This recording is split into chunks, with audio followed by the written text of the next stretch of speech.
It is Friday. The weekend has arrived. Jeff and Lisa with you on the set of Woodbine Racing Live as we bring you coverage of an 8-race program under glorious conditions for racing.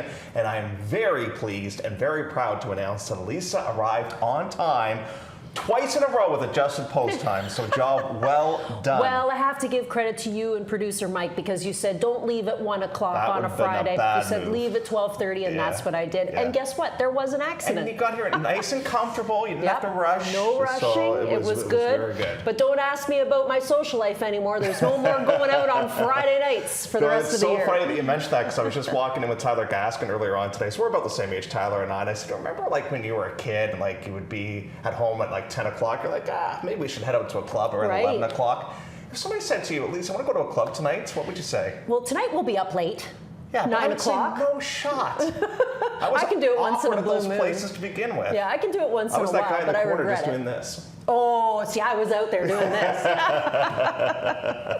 I'll tell you, it was dancing pretty good last night with Sofia Vives with her mount. She had a great day at the office with a couple of winners. She won with Black Dagger, last to first win with that one, and then she came back to win with Gallyhead. The very cool Gallyhead. And by the way, happy birthday goes out to that one's conditioner, Jimmy Bank. All right, that's a good way to celebrate your birthday. And then the last race, I was kicking myself on the QEW on the way home because, we obviously we look at these races so far in advance. And the Thursday card we did on like Sunday, right? Yeah. Thursday, whatever. Yeah. It was a long time ago. And then when we were going through the last race, I really started talking myself into that DePaulo horse. Looks lucky to me.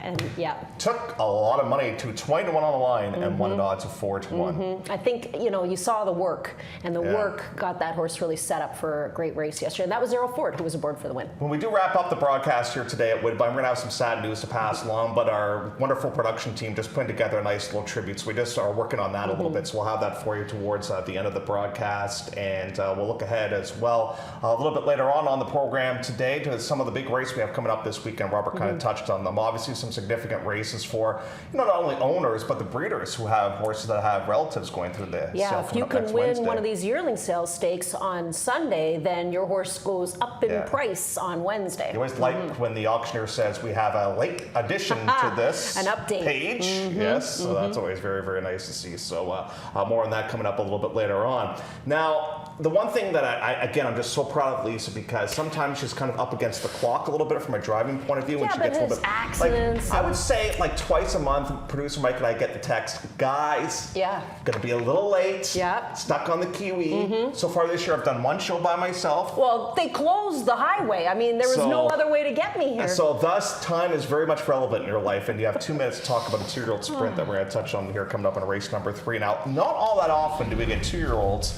on a Friday, but we've got that here going 5 furlongs. And Elisa, you can write this in your book, in your duotang. If Super Sporty does not win today, I am not picking this horse for the remainder of the season. Okay, because guess what? I didn't pick Super Sporty today. I'm going against this one. We've had many, many chances, don't you think? And this is the 4th start and the 4th different rider. Look at the horse been running against. I know. You're right. Now you're going towards the kind of the full of Supergirl who won first time out. Well, that's the reason why. Okay, so this is the 10, Ariana's Tour. Now she's super speedy, and she is a full to Supergirl, who was a winner at first asking when Krista Cole trained the horse, and Fraser Abley, of course, right? And then the horse was a private purchase after that, and I think Fraser might have went over to work the horse for the new connections, but never got the mount back, unfortunately. But this is the reason why I'm going with this one, because you had a really precocious 2-year-old last season, and now we have a 2-year-old filly here who is the full sibling. Now this is also the dam. She is a half to Sir Dudley Diggs, who won the Queen's Plate back in the day. So that's very impressive to me. Can you get bonus points if you remember who wrote Sir Dudley Diggs? Oh, I was here too, Jeff. No, I can't do Julian Leperoux. Oh, my boyfriend. So, and then the other one, I like this other first-time starter, Zabarda, which is the Bill Theranos horse. He always has good luck with his 2-year-olds, but if you look at this mare, she won the La Proviant, and she is a sister to a really nice Steve Owens horse in Poulin in OT. So that's an interesting thing there.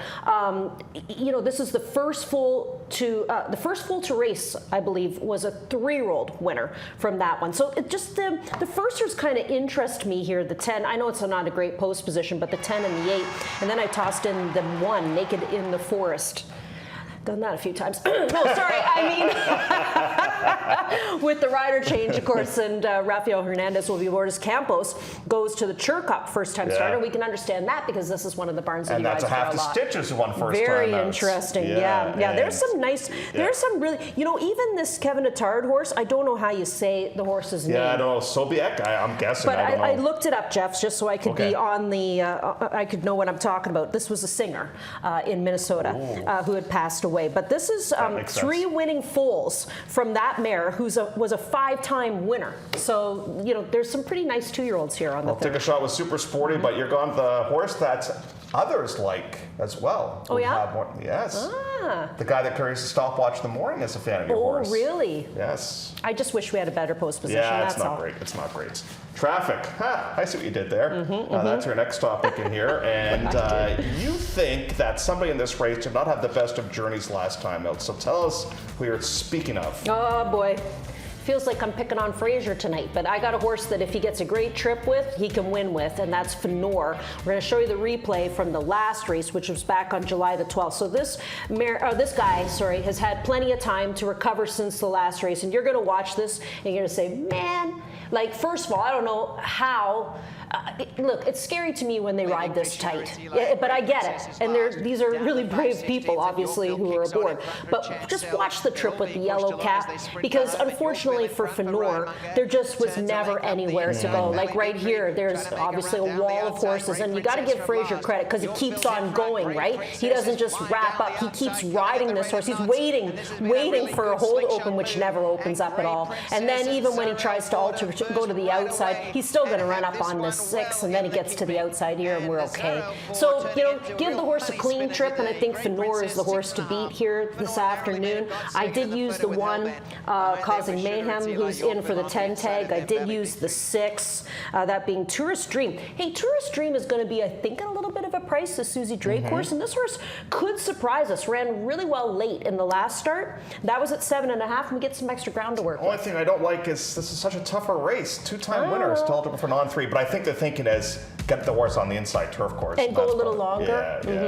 Now, I did make a note with Fenor last time. Guess what the rail was last time when he ran? Lane 4. It's in lane 4 again today. I know, just a little bit of bad luck there. But the 5 is one that we'll give some consideration to. I thought Mellick actually ran an unbelievable race last time. Remember that race, Raptor Bay got away with such slow fractions. And then here comes the poor runner up there, Mellick, and just couldn't make up the ground. And ended up getting claimed out of that race, too. And he got snookered also and woke up with a big race last time out. I don't know. Can that horse give us 2 big ones in a row? That was a massive, massive surprise. And Causing Mayhem just continues to drop down in class. And that worries me a little bit. It's a bit of a hot potato, kind of like the one he ran yesterday that finished 3rd. I think Adam will claim that one. Yeah, that was, what the heck was that horse's name? The older mare, 8-year-old mare. I can see her, chestnut. But anyways, race number 5 on the program is going to be Drop Juggle. How many can you juggle at once? 1. Oof, yeah. I tried the 3. 3 is just way too hard. But I can juggle Lincoln Mercury. Oh, there you go. Finally hit you. Just came into my head, that horse's name. Now, what do you make of this move here with Armino? So it looks like this has been a private purchase, and now moves over to the Theranos It's barn. very tempting, isn't it, Jeff? Because, we're leaving a small barn that's a 0% barn, and we're moving into a 20% barn. So there was something there that they really liked on this horse to buy this one privately, and I'm going to guess they didn't pay very much because, they're running the horse for 10. I like the horse, but I'm a little bit worried about the Squires runner, Runaway Maxi, because, they dropped that horse last start from 25 to 10, and that was the lowest price tag. And Quandale was the longest shot on the board. Nobody saw it happening, right? That was the Ray Raganaugh horse that ended up getting a win at a huge, huge price. And this horse, he was there for the entire game, just couldn't couldn't seal the deal. So maybe today the horse seals the deal, but definitely the 7 is very, very interesting. Looks like all you guys are thinking the same way, that this is going to be a real big move from one barn to the other. The 2 King Putt goes out for Mike Doyle.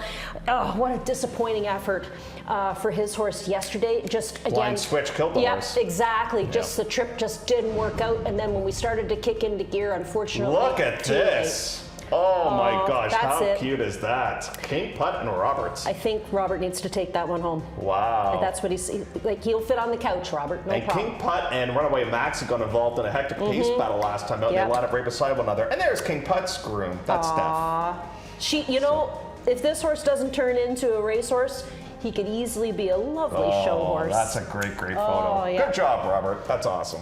The only thing is I have a brown horse for a reason, because he loves mud. And gray horses, anybody who gets them as show horses, you know there's a lot of bathing involved. Yeah, there is. I think I was talking with one of the team members from Josie Carroll, and they were saying that about Blanco. That horse, Blanco, forget about it. Like, gets a bath before training, then gets a bath after training. Yeah, but you have to buy special shampoo for white horses too. It's purple shampoo. It brings out the white. Yeah. You know, there's going to be a lot of work involved. So that's our last topic, and that was jockey juggling. Let's talk about experience now. And 6.5 furlongs for race number 6 now on the program in here. I thought Masters 5 made a premature move last time out, and that's why I put this horse on my watch list. Again, though, we get a terrible draw with a horse that both you and I like today. Oh boy. Okay. So, you know, for a while there, Jeff and I said to ourselves, okay, we're going to leave this Adamo barn alone, because they got a little quiet for a bit. And then they started to kind of warm back up. Now, not at the same rates. No, not at the same lightning rate they were at the beginning of the year, when they were clicking at like a 76% average. 43. But they're still at 43. And I think the success primarily now has come at Fort Erie. And it has come with riders like Juan Crawford at Fort Erie, and Zero Ford, who's gone to Fort Erie to ride horses for Adamo as well. And in fact, that's a pretty strong jockey-trainer combination. If you just look at them together, between their races here at Woodbine and their races at Fort Erie, they win at a 63% average. So that's good enough for me. Determined Fury will likely be one of the top selections as well. Sahin Savachi doing the riding here for Donnie McRae, was second to a really nice, good old horse from Ron Sadler's barn in Highland Society last start out. So it seems like it's either an 11-1 or 1-11, like maybe box them just to be on the safe side. And then a lot of people taking a look at the 9 U.S. Army Corps, who finally got into the winner's circle last start out. But can the horse string together back-to-back big efforts? That's the question. And then gets to that cozy condition left him behind now. Right, that non-3 or non-winners in the race in a year, now right? Now you got to go against some tough older horses. You're going from the shallow end to the deep end now, my friends. So race number 6 at 6.5 furlongs. That's a little bit of a experience race there with horses that are veterans of the game. Let's talk a little late double now. The 7th will be on the inside turf course. We're going to go on Mount 16th. Did you pick Key to the Park? I did. Okay. Listen, that's the horse to beat in this race, but I'm just not sold. Like, I realized the horse ran well last time out, but probably should have won that race. Gave up a 2-length lead deep in the stretch. And then, like, kind of, what's the deal with all the breaks in her career? But I will say she's working lights out, right? So I'm going off the works and saying, yeah, she's ready to roll. And I'm kind of going with my theory that fresh legs have an advantage this time of the season. Spirited was a really nice win yesterday for Josie Carroll. I mean, what kind of gas was left in that tank? That's a really impressive horse. So I'll go with Key to the Park over the 4, McKinsey Road. This was second. This horse was second, and that was a new horse into the Norm McKnight outfit. And again, fresh legs. And then I'll toss in Mabula for Nathan Squires. Is stretching out to go long for the first time. Has raced on the turf, but only the EP Taylor. So this will be the first try on the inner and the first attempt going long. So should be one of the speed factors in the race. Well, Nathan Squires, if you're watching the show, I am in your corner. I'm like Elisa. So we should get a text any minute now. Because I think top and bottom, this horse is bred to go around 2 turns. Now, if Nathan's watching, what took you so long to run the horse 2 turns? But just kidding. So I really think this experiment might work. You know, I'm really kind of hoping that will be the factor in here. Listen, you've got the horse to beat in Key to the Park, and I'm glad that you're tossing Mackenzie Road too, because I was really impressed with how well she ran last time out. And let's see if second straight off the layoff, if she's able to have some more success. You've got the droppers and the reins upgrade. Yorkton Rose is in for a drop down in class today as well, and that's a big drop from maiden special weight into face maiden 40s. Now there's a key scratch in that race. If Lady Iona had drawn in, that would have been a serious player. Yeah, that's the Banac horse that was dropping from maiden special weight. You know, I still think it's all about this Key to the Park, and just based on the workouts, I think all systems are a go. But you know what? Yesterday, DePaulo gave us that nice horse in the last race. He's got Starship Serenity here in this spot. Rico Walcott's going to ride this one here today. It could be a factor for the Super. Turn out to be a good jockey trainer combo. They're 2 for 2. So we'll see if they're able to keep it going there. Let's talk a little bit about the duck in win. You want to see a fun replay? Are we going to be quacking when this replay? Duck is Sunday, Jeff. Oh, yes.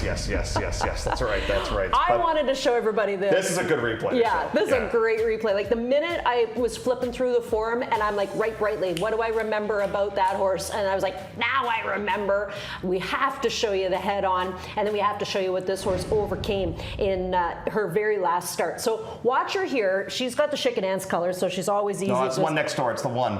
It's not the 2. It's the 1, isn't it? Jeffy, it's the 2. Oh, it is the 2. My apologies to the crew. Sorry okay, all right. I know your fingerprint doesn't work, so they have to do it for us. But watch what this horse does. You're watching the red cap. Watch this. Wow. I mean, that is when your heart basically goes into your throat.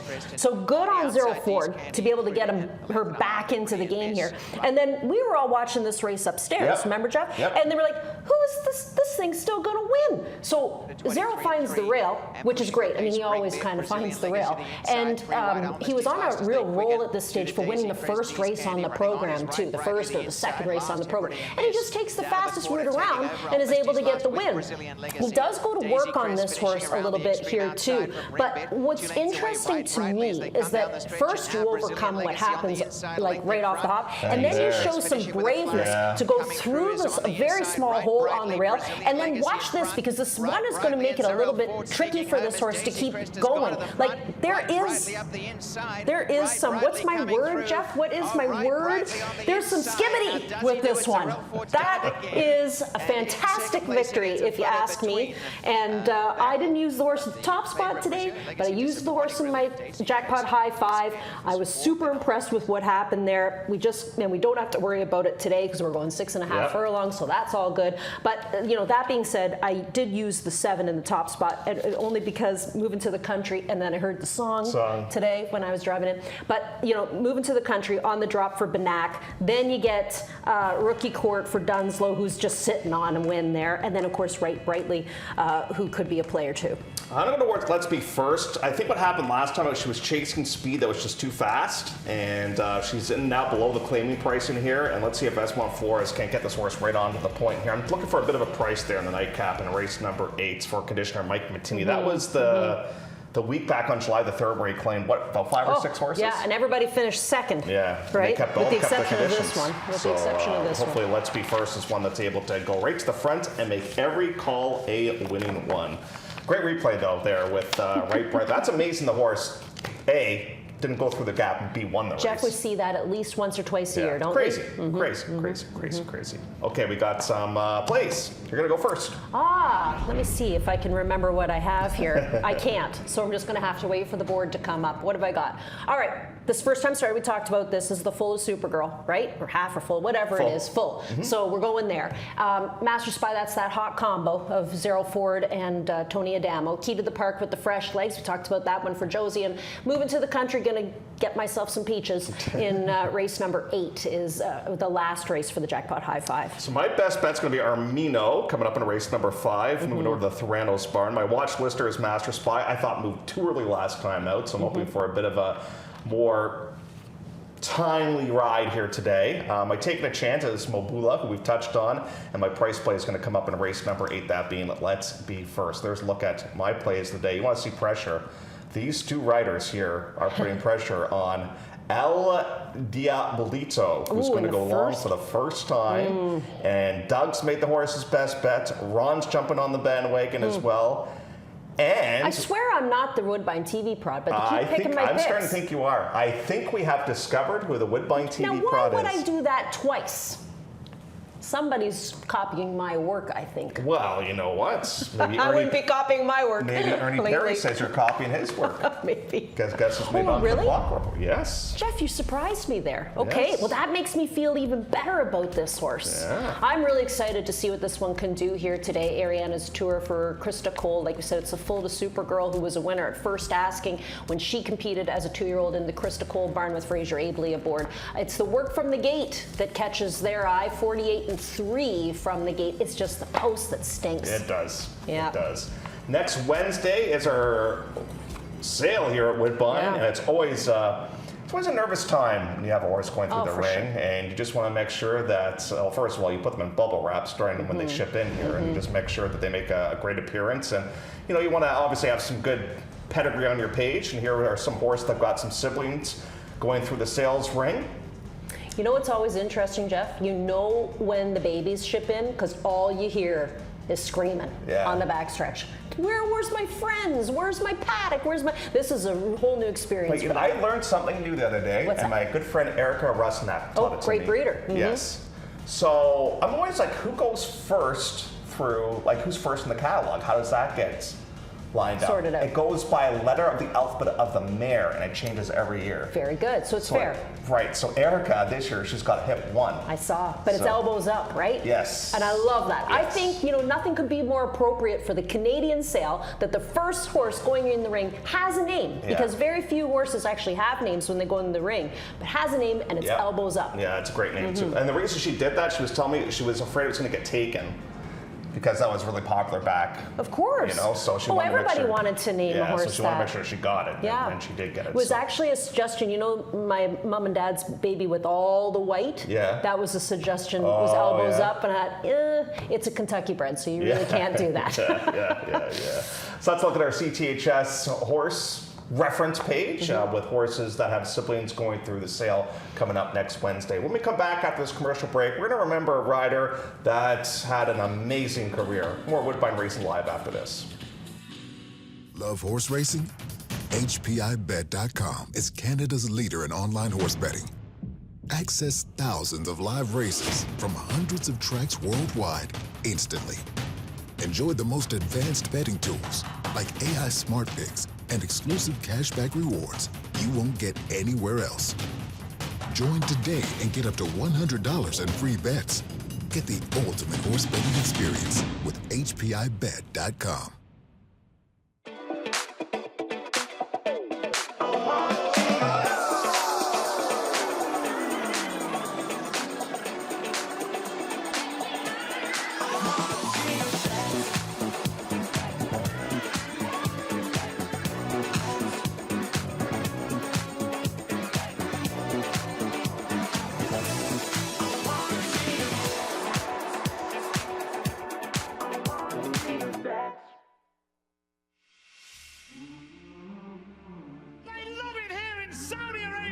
This is the biggest race in the world. Pinch me, I think I'm dreaming. They're off, Finland Dubai World Cup. And they're into the stretch. Two of the great racehorses in the world. Giant Killer, by name and by nature. A race for the ages.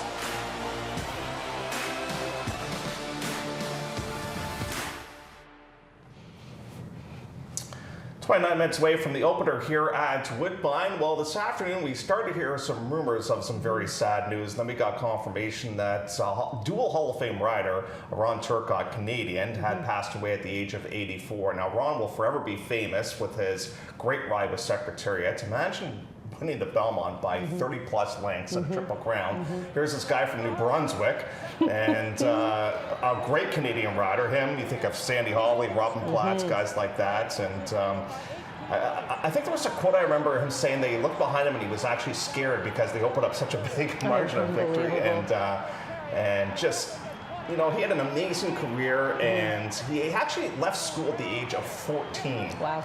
And he became a jockey, and obviously, you know, he rode this horse. And when you think of Secretariat, too, you think of him riding International, and unfortunately, he was suspended the day before, and Eddie Maple picked up the mount. Yes, you think of Riva Ridge as well, and of course, for us here, we think about Northern Dancer, because I remember when I was at Fort Erie, and we had a fantastic COO, Rick Cowan.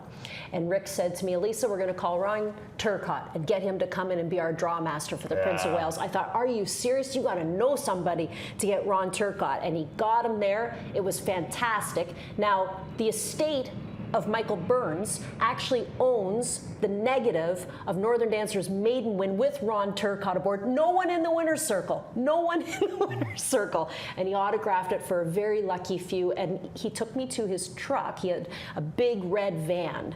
And he said, I'm going to give you some special photos of Secretariat, Riva Ridge.